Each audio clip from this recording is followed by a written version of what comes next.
خدا باپ بیٹے روح القدس کے نام میں آمین۔ میرے عزیزو، کلام کی سنگت میں ریورنڈ فادر ڈاکٹر اسٹیفن صدیق کی جانب سے آپ سب کو سلام عرض ہے۔ ہمارے خدا یسوع مسیح کا فضل، روح القدس کی رفاقت اور شراکت اور خدا یسوع مسیح کا اطمینان آپ سب کے ساتھ ہوتا رہے۔ میرے عزیزو، آج ہم خداوند کے زندہ اور پاک کلام میں سے جن دو حوالوں پر دھیان و گیان کریں گے، اس میں پولس رسول کا دوسرا خط تسالونیکیوں کے نام، اس کا تیسرا باب 6 آیت سے 10 آیت اور 16 سے 18 آیت، اور انجیل مقدس متی رسول کے مطابق اس کا 23 باب 27 سے 32 آیت۔ آئے میرے عزیزو، ہم خداوند کے زندہ اور پاک کلام میں سے پہلے حوالے پر غور و خوض کرتے ہیں، جو تسالونیکیوں کے خط میں سے ہے، دوسرے خط میں سے، اس کا تیسرا باب اور اس کی 6 آیت سے 10 آیت اور 16 سے 18 آیت۔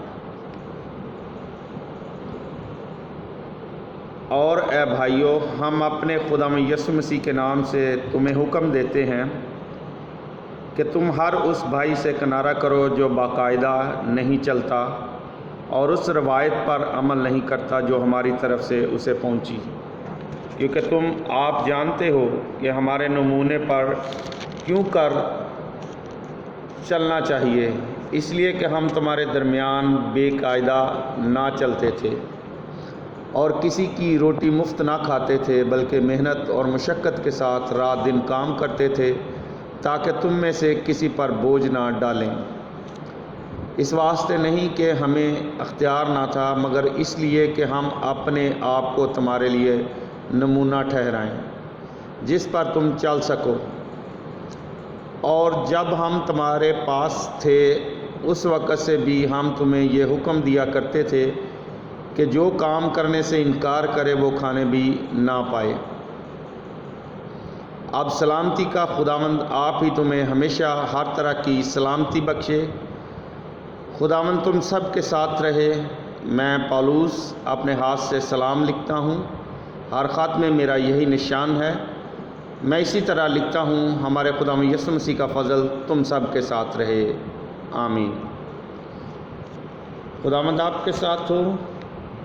انجیل مقدس متی رسول کے مطابق اس کا، اے خداوند تیری تمجید ہو، اس کا 23 باب اور اس کی 27 آیت سے 32 آیت تک ہم سنیں گے۔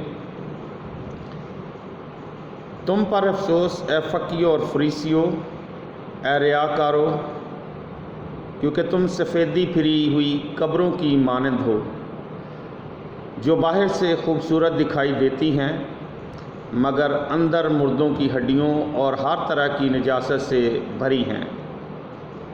اسی طرح تم بھی ظاہر میں لوگوں کو راست باز دکھائی دیتے ہو مگر باطن میں ریاکاری اور بے دینی سے بھرے ہو۔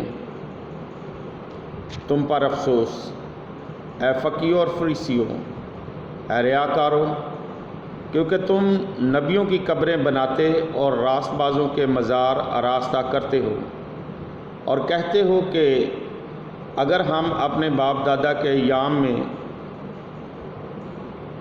ہوتے تو انبیاء کے خون میں ان کے شریک نہ بنتے۔ اس طرح تم اپنی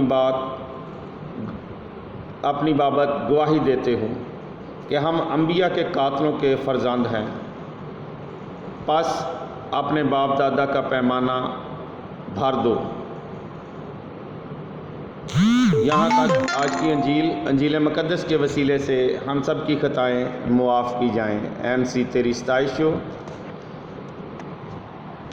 میرے عزیزو، آج کی پہلی تلاوت جو ہم نے پولس رسول کے خط دوسرے خط اس کے تیسرے باب کی 6 آیت سے 10ویں آیت اور 16ویں آیت سے 18ویں آیت سنی، وہ ہمیں سرکشوں سے معاملہ کرنے کے لیے بتاتی ہے۔ تیسرے باب کی 6 آیت سے صاف معلوم ہوتا ہے کہ تسالونیکیوں کے بعض مقدسین نے روزی کمانے کے لیے کام کرنا چھوڑ دیا تھا، اس لیے کہ وہ خداوند کی واپسی کا بڑی شدت سے انتظار کر رہے تھے۔ پولس رسول ایسے رویے کی حوصلہ افزائی نہیں کرتا، بلکہ واضح ہدایات دیتا ہے کہ ایسے بھائیوں سے کیسے نپٹا جائے۔ رسول کو ہدایت ایک حکم کی صورت میں ہے کہ ہر ایک ایسے بھائی سے کنارہ کرو جو بے قاعدہ چلتا ہے، یعنی ایسا بھائی جو دوسروں کے ہم قدم نہیں چلتا، بلکہ کام کرنے سے انکار کرتا اور دوسروں کی کمائی کھاتا ہے۔ ایمانداروں کو چاہیے کہ ہر ایک ایسے بھائی کے لیے ناپسندگی کا اظہار کریں اور اس سے ملنا جلنا ترک کر دیں۔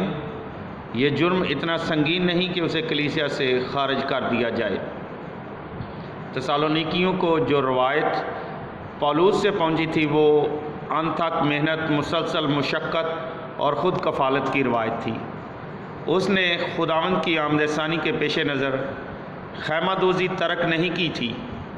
وہ منتظر تھا کہ مسیح کسی بھی لمحے دوبارہ آ جائے گا، لیکن وہ اس احساس کے ساتھ خدمت اور کام کیے جاتا تھا کہ ممکن ہے کہ خداوند میری زندگی کے دوران آ جائے۔ کوئی بھی پولس کو قصوروار نہیں ٹھہرا سکتا تھا۔ وہ کسی کے گھر میں قیام کرتا اور وہیں سے کھاتا پیتا۔ وہ خوشخبری سناتا تھا مگر اپنی روزی خود کماتا تھا۔ اس کا مطلب تھا دن کو طویل خدمت اور رات کو تھکا دینے والی محنت، مگر پولس نے مصمم ارادہ کر رکھا تھا کہ کسی پر بوجھ نہیں ڈالے گا۔ خوشخبری کا مبشر ہونے کی حیثیت سے رسول کو حق حاصل تھا کہ وہ لوگ اس کی کفالت کریں جو اس کی خدمت کے نتیجے میں ایمان لائے تھے، لیکن وہ بارضا اور رغبت اپنے حق سے دستبردار ہو گیا تاکہ شریفانہ خود انحصاری اور انتھک جان فشانی کا نمونہ ٹھہرے۔ تسالونیکیوں کو پہلے ہی حکم دیا جا چکا تھا کہ وہ کام چوروں کی کفالت نہ کریں۔ اگر کوئی اچھا بھلا صحت مند مسیحی کام کرنے سے انکار کرتا تو پولس کہتا ہے کہ وہ کھانے بھی نہ پائے۔ کیا یہ بات اس حقیقت سے ٹکراتی نہیں کہ ایمانداروں کو ہمیشہ مہربان ہونا چاہیے؟ ہرگز نہیں۔ سستی اور کاہلی کی حوصلہ افزائی کرنا مہربانی نہیں۔ غلطی یا خطا کرنے والوں کے ساتھ سچی محبت یہ ہے کہ ان میں اور ان کے کاموں میں شریک نہ ہو جائیں، بلکہ ہر بات میں مسیح کا وفادار رہنا چاہیے۔ تیسرے باب کی 16ویں آیت، اس آیت کو طوفانی خط کا پرامن اختتام بھی کہا گیا ہے۔ اس میں پولس دعا مانگتا ہے کہ تسالونیکیوں کے دکھ اور مصیبت کے اٹھانے والے مقدسین کو خداوند جو اطمینان کا چشمہ ہے آپ ہی ہمیشہ اور ہر طرح سے اطمینان بخشے۔ ایک مسیحی اس دنیا میں اطمینان خاطر کے لیے کسی چیز پر انحصار نہیں کرتا۔ اس کی بنیاد کلی طور پر خداوند یسوع کی ذات اور کام پر ہے۔ دنیا نہ یہ اطمینان دے سکتی ہے اور نہ چھین سکتی ہے، لیکن ضرور ہے کہ زندگی کے تمام ایام، تمام حالات میں ہم اس کو اپنے تصرف میں لائیں۔ اطمینان اعزا اور مصیبتوں کا اختتام نہیں، بلکہ دل کا وہ سکون ہے جو خدا پر ایمان سے حاصل ہوتا ہے اور ہر قسم کے حالات سے آزاد ہوتا ہے۔ غالباً اس مرحلے پر پولس نے اپنے کاتب کے ہاتھ سے قلم لے لیا اور آخری سلام اپنے ہاتھ سے لکھا۔ وہ کہتا ہے کہ ہر خط پر میرا یہی نشان ہے۔ وہ کہتا ہے کہ ہر خط میں میرا یہی نشان ہے۔ بعض لوگ اس کا یہ مطلب نکالتے ہیں کہ ہر خط کے آخر میں پالوس کی اپنی لکھائی ثبوت ہے کہ یہ خط اصل میں اسی کے ہیں۔ دوسرے علماء کو یقین ہے کہ پالوس کی مخصوص برکت یہ نشان ہے۔ ان تمام حوالوں سے پتہ چلتا ہے کہ اس کے سارے خطوط کا اختتام فضل کی دعا پر ہوتا ہے۔ آئے میرے عزیزو، آج کی انجیل مقدس پر ہم دھیان و گیان کرتے ہیں۔ 23 باب کی 23ویں آیت 27ویں آیت سے 32ویں آیت تک انجیل مقدس میں ہم دیکھتے ہیں۔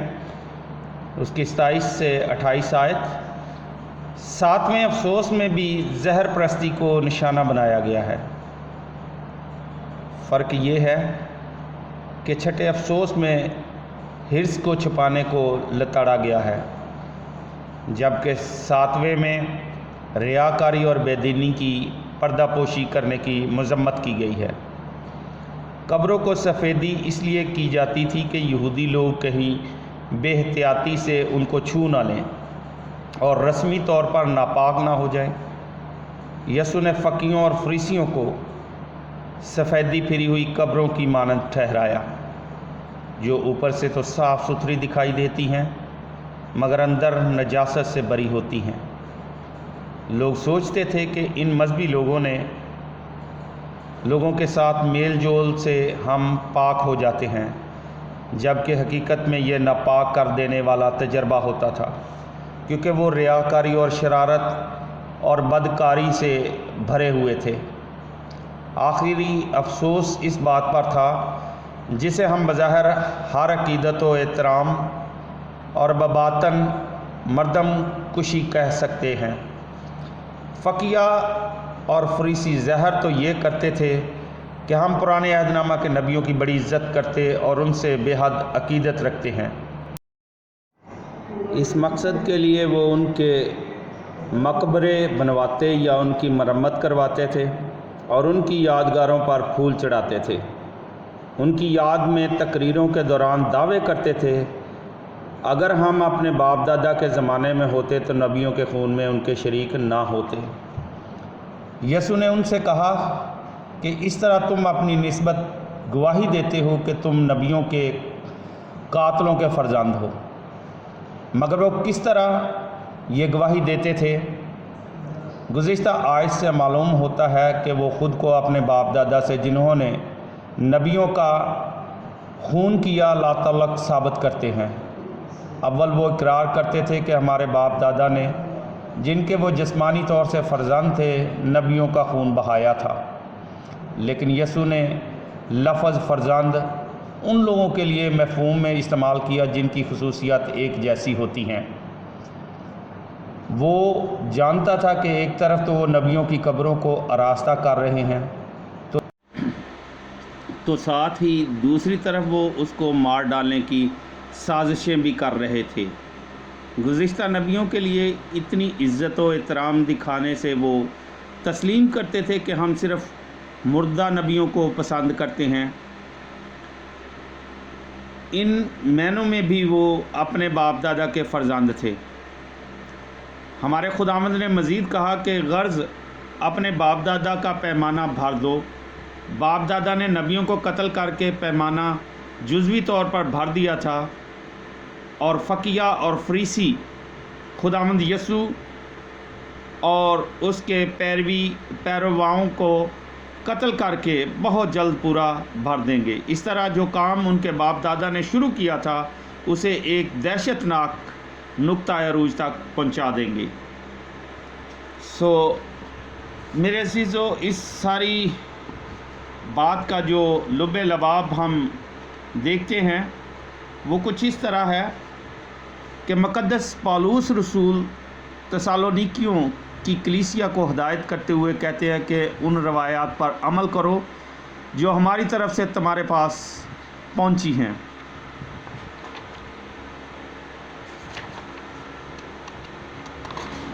یعنی محنت کرنے والے بنو، جس طرح ہم یسوع کی بشارت کے لیے سرگرم عمل ہیں، کیونکہ روٹی کھانے کا وہی حقدار ہے کے لیے جو اپنے ہاتھوں سے محنت کرتا ہے۔ مقدس پالوس واضح طور پر محنت کی عظمت بیان کرتے ہیں۔ روٹی خداوند یسوع مسیح فقیروں اور کھانے فریسیوں کا پر وہی افسوس کرتے حقدار ہوئے ہے کہتے ہیں کہ جو تم اپنے ہاتھوں سفیدی سے بھری محنت ہوئی کرتا ہے۔ قبروں کی طرح ہو، مقدس اپنے آپ کو پالوس جو واضح سمجھتے طور ہو پر محنت کی وہ عظمت نہیں ہو، بیان کرتے اس لیے ہیں۔ راست بازی سے دور رہو۔ ریاکاری اور کام چوری ہمارے معاشرے میں زہر کی طرح پھیل رہے ہیں، لیکن ان سے کنارہ کرنے سے ہم حقیقی مسیحی زندگی میں قائم رہ سکتے ہیں۔ مقدس پالوس محنت کرنے والوں کی تعریف کرتا ہے، کیونکہ کوئی بھی مشن محنت کے بغیر مکمل نہیں ہو سکتا۔ اسی طرح جب تک ہماری زندگی سے ریاکاری نہیں جاتی، اس وقت تک ہم حقیقی مسیحی زندگی کے لائق نہیں بن سکتے۔ یسوع بھی ہر طرح کی ریاکاری کی مذمت کرتے ہیں۔ خدا ہم سب کو عقل دانائی فہم بخشے کہ ہم محنت کی عظمت کو پہچانیں، خدا کا کام کرنے کے لیے محنت کریں، نہ کہ صرف اس لیے خدا کا کام کریں کہ ہم اس سے کچھ پیسے کما لیں گے۔ ہم لوگوں کے جیبوں سے ہدیہ نکالنے کے چکر میں نہ ہوں، بلکہ ہم اپنی محنت کر کے اپنے بچوں کا روزگار اپنی محنت سے کمائیں اور خداوند یسوع مسیح کے نام کو عزت اور جلال دیں۔ مقدس پالوس رسول بھی جو ہیں خیمہ زنی کا کام کرتے تھے، خیمے بناتے تھے، اور ساتھ ساتھ انہوں نے خداوند یسوع مسیح کے نام کو عزت اور جلال دیا۔ خدا ہم سب کو عقل دانائی فہم بخشے تاکہ ہم خداوند یسوع مسیح کے نقش قدم پر چلتے ہوئے اور پالوس رسول اور دوسرے شاگردوں کی طرح خداوند کے نام کو عزت اور جلال دیں اور اس کے نام کی عظمت بیان کریں۔ خدا ہم سب کو برکت دے، آمین۔ آئیں ہم مل کر وہی دعا کریں جو خداوند یسوع مسیح نے خود ہمیں سکھائی ہے۔ اے ہمارے باپ، تو جو آسمان پر ہے، تیرا نام پاک مانا جائے، تیری بادشاہی آئے، تیری مرضی جیسے آسمان پر پوری ہوتی ہے زمین پر بھی ہو۔ ہمارا روز کی روٹی آج ہمیں دے، اور جس طرح ہم اپنے